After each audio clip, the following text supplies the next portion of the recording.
Welcome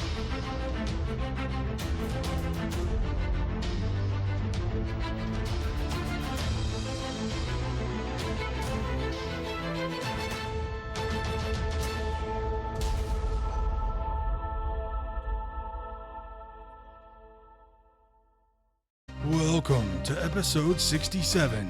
Hey, this is John Lee Dumas of EO Fire, and you're listening to Who Did That Voice, where we take an in-depth look at voiceovers. Finally, warmer weather is here, and there is no better time than right now to book your vacation getaway with 3D Travel Company. Head on over to our website at www.whodidthatvoice.co and click the Book Now button on the left-hand side. They give a complimentary quote so you can get an idea of what it will cost to take your summer vacation. For a limited time, Who Did That Voice listeners can receive a Disney gift card for qualifying Disney and Universal trips, booked and traveled by the end of 2017. Hurry and book today so you can travel away. Welcome to Who Did That Voice, the show where we take an in-depth look at voiceover. And now, here's your host, Trenton Larkin. Hey you guys, this is a special shout out to all my listeners around the world. Who Did That Voice is now heard in over 78 different countries, and I can't thank you guys enough. Here in the USA and abroad, thank you for listening to Who Did That Voice. Keep listening and sharing with your friends. Hey everyone, and welcome back to the show. Today's special guest voiced Fox McCloud on Star Fox Zero: The Battle Begins. The name's Fox. Fox McCloud. My father passed away 5 years ago. To carry on his legacy, I brought his team out of retirement. Star Fox, the elite squadron he founded and died to protect. I've recruited the best teammates a squad leader could ask for. Now sit back, relax, and enjoy the show. Hey everyone, and welcome to another episode of Who Did That Voice. Today on the show, we have Joe Zija joining us today. Joe, thanks so much for coming on the show. Hey, thanks for having me. Hey, it's a pleasure. You know, Joe, the very first thing we always like to do when we have a special guest on the show is just to kind of get to know them a little bit, get to know our special guest. And, you know, how did you get into the world of acting, and more specifically, the world of voice acting?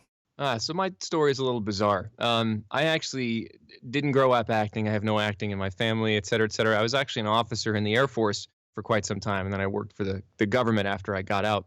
But it was kind of always something in the back of my head that I always wanted to try to do. And I was on reserve duty one Saturday, the only person in the office because I was a reservist. Everybody else was active, so I was kind of putting in my time on the weekend after I'd left active duty. And I was chatting with another author friend of mine on Google Hangouts because there was just nothing to do. And I said, you know what I've always wanted to try? Voice acting. And I'm thinking mostly like from a video game animation perspective, anime. Yeah. And he's like, well, my company that I used to work for used to hire people to do some of their videos from this website called voices.com. You should check it out. So I did. I went on there, kind of saw what it was all about. I had some equipment from being sort of a hobbyist musician.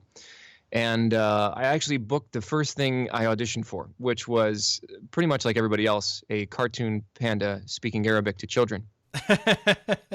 That's like everyone's first VO job, right? Yeah, yeah. I had some language experience from my military days, and just figured I'd give it a shot. And I booked right away, and I was like, huh, this is pretty interesting. I got paid for that. I wonder if I could do this more. Yeah. So I just started kind of like investing all of my free time into voiceover, kind of looking for a way to get out of government work. And then so for about a year, any money that I made, since I had a stable government job, kind of was monopoly money. I put it right back into the study of voice and new equipment and all that, memberships to different pay-to-play sites, Voice 123, et cetera.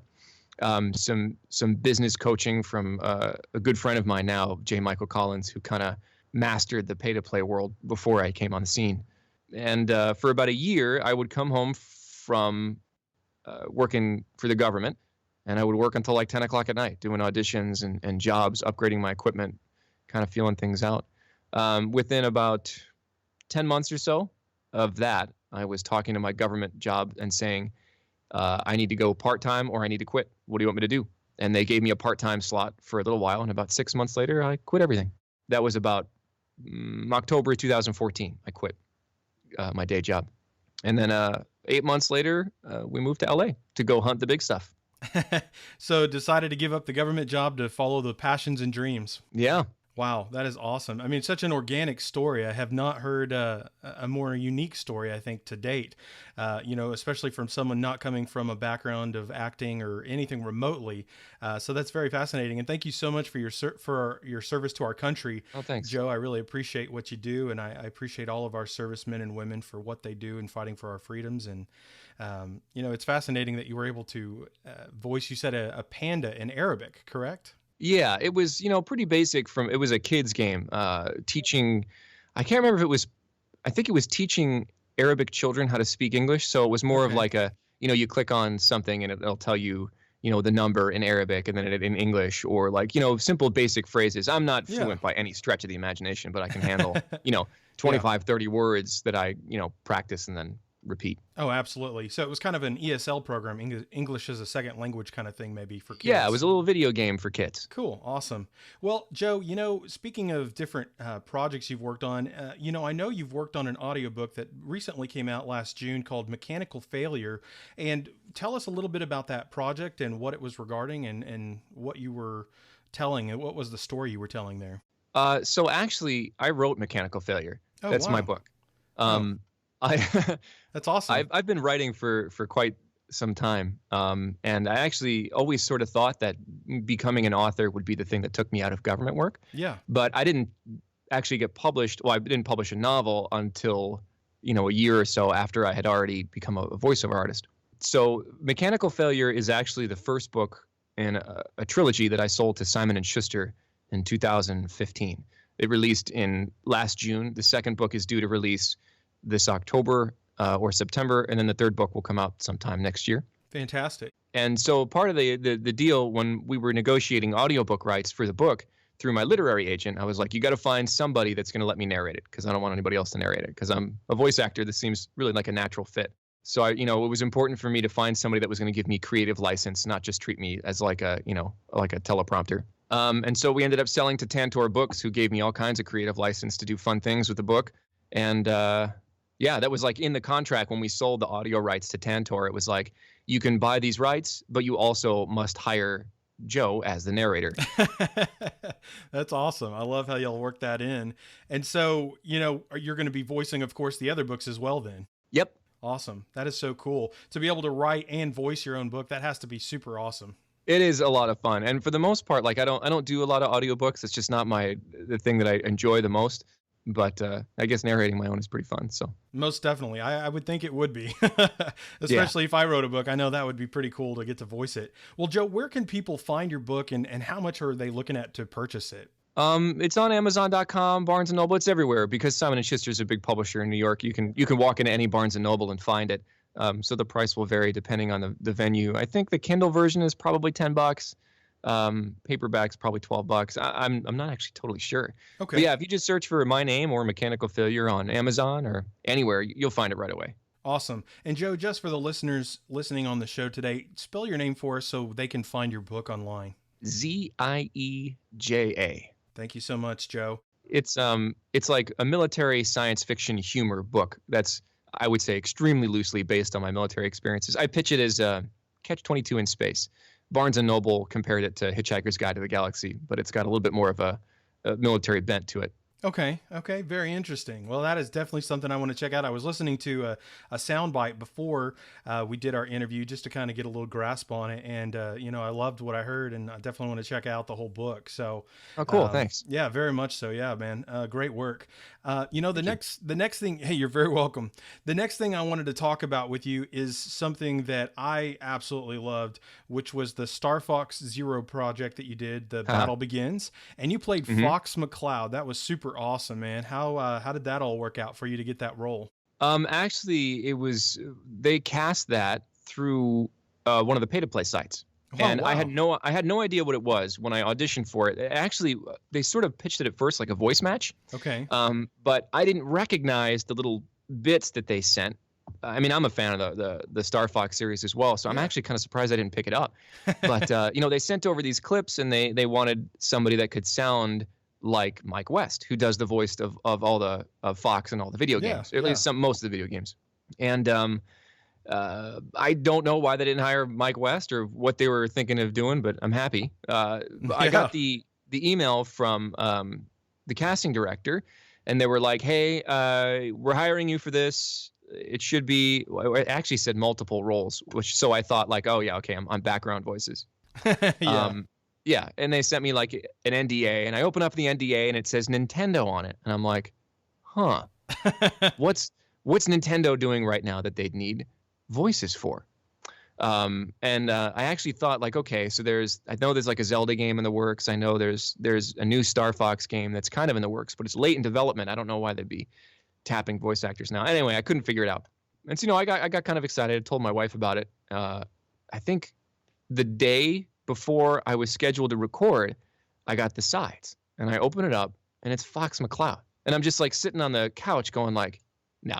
That's like, really, like right off the bat. It was like 2 months, no, maybe like 6 months after I got to LA. And I'm looking at this thing and I'm yelling at my wife. I'm like, Fox friggin' McCloud. This is Fox friggin' McCloud. Wow.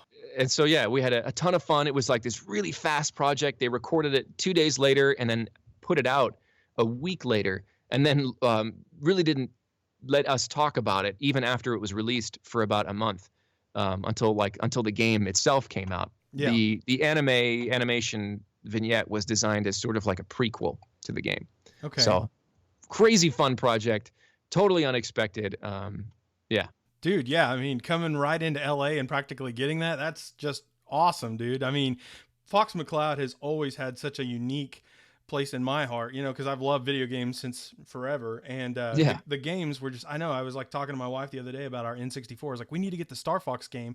And, it's just like, who doesn't love Star Fox, And so to get to voice that, it was just like, man, and you have such a rich voice. I mean, when you come through as Fox McCloud, it's awesome, dude. Thanks. Yeah. We originally kind of started the session with a little bit of like, we need you to be basically Mike West's clone. But very quickly, we went away from it. Not because Mike West isn't awesome, and he is. I think they were looking for something a little bit different. They wanted, actually, the director repeatedly said, yeah, I want Fox, but I want Fox with teeth. Yeah. So like it was kind of like a grittier kind of take on the character. There is a distinct difference between both you and Mike's take on Fox McCloud, and yours is more of a fresher take in the sense that things have become a little bit grittier and darker in today's projection of different characters and revamps of different series. So I really loved it because you and Mike both bring something awesome to the table, but you bring a little bit of a new flair to it that was just awesome, dude. Yeah, thanks. Hey, very much. You're very welcome. Joe, with all of the different projects you've worked on, you were kind of thinking, hey, this Nintendo project, am I going to just be various characters? Well, I believe you worked on God Eater and you did do just some additional voices and such for that project. Is that correct? That is correct. I did some additionals on God Eater, and I also did some additionals on Durarara X2, and I did some background voices for a JRPG that I can't talk about yet. And okay, yeah, cool. Additional voices are actually kind of fun. You have to like bounce back and forth between all these distinct different voices in one single session. It's not like you can zone in on a character. So yeah, it's a lot of fun. But yes, I did do God Eater. That's awesome. Well, I know God Eater has a huge following because I have a lot of friends that are into anime a lot more than I am, although I love anime. Just with everything in my life, I don't have as much time to devote to watching some of the shows, but God Eater is one that I hear them talk about all the time. And I have seen parts of it as well, and I know Robbie Damon is in that as well. And, they talk about him all the time. And I was like, oh, this is so cool that Joe was in God Eater because my friends and the listeners of the show who love anime and I love anime will just go nuts over it. So cool.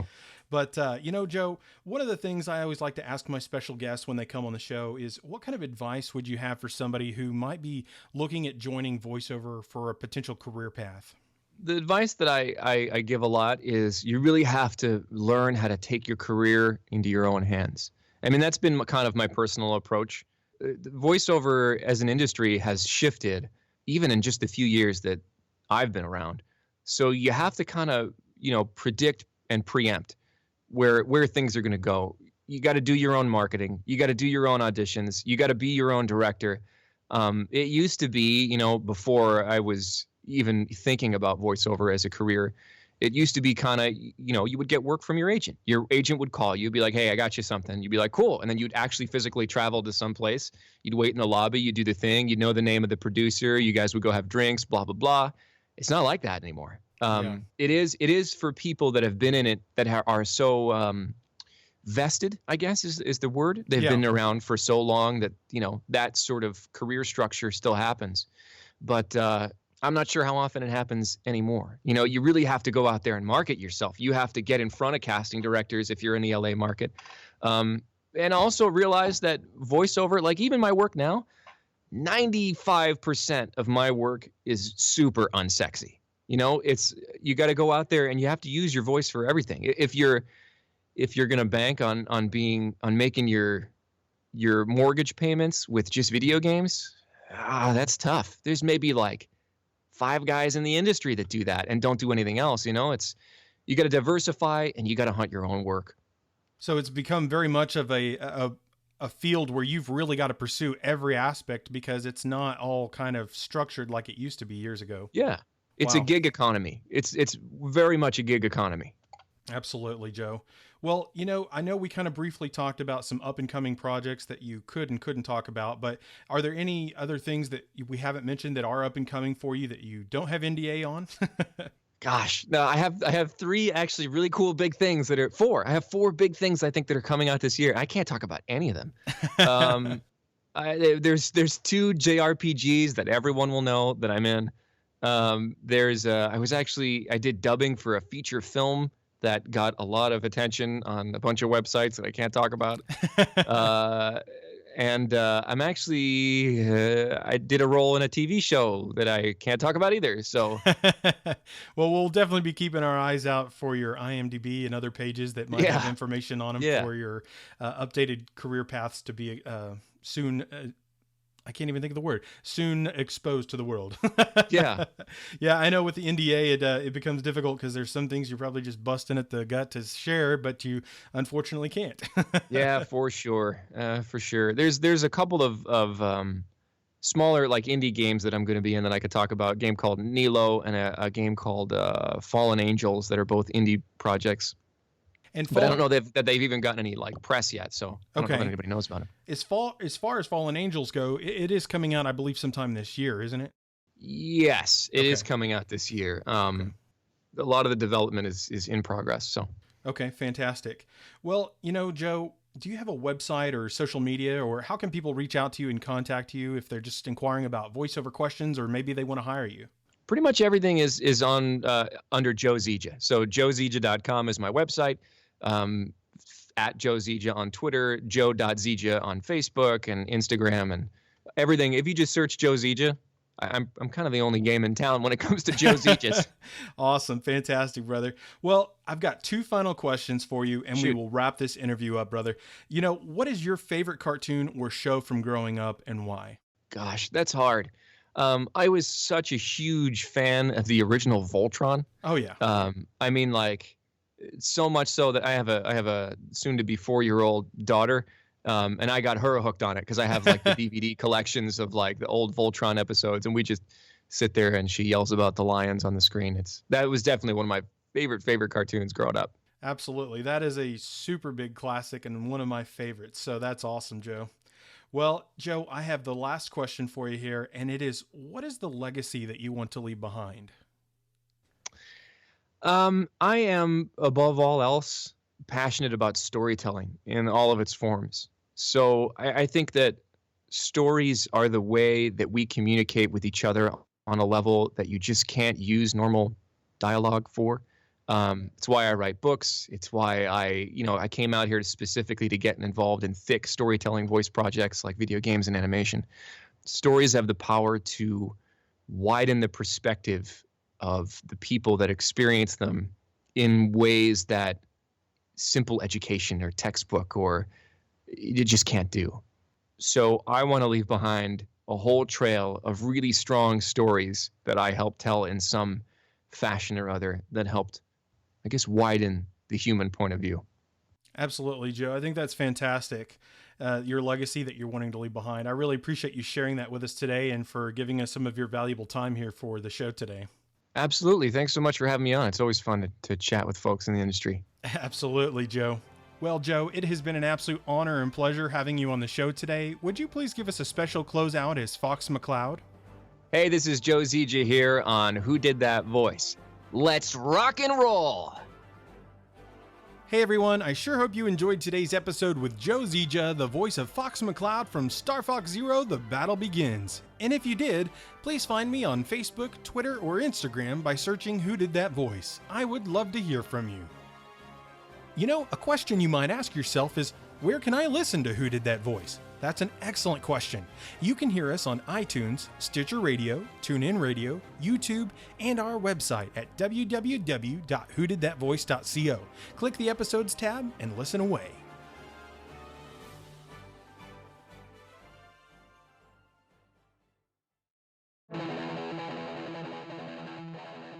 Well, that's all the time we have for this episode. Join us this Friday for our next special guest, Nathan Hubler, a producer over at Adventures in Odyssey. You won't want to miss this episode.